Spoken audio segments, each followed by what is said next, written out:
सारा प्यार दे रहे हो उसके लिए बहुत बहुत शुक्रिया।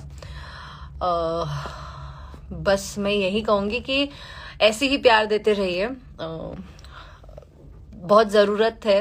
और आप लोगों का प्यार ही है कि मतलब नॉर्मली अगर बोला जाए तो भोजपुरी को बहुत प्राउड फील करवाया है खेसारी सर ने। और ऑब्वियसली ना ग्लोबल उसमें 10 सॉन्ग्स में 2 गाने आए हैं उनके। और बात ये नहीं है कि उनके गाने, it's a proud moment for us, हमारे लिए प्राउड मोमेंट है कि भोजपुरी के 2 गाने आए हैं उस लिस्ट में, जहां साउथ के और हिंदी का भी गाना नहीं है उसमें, तो साउथ का गाना जिसमें है, तो हम लोगों के लिए गर्व की बात है। We are proud of you Khesari sir. और 2nd नंबर ट्रेंडिंग पे वो खुला डायरेक्ट।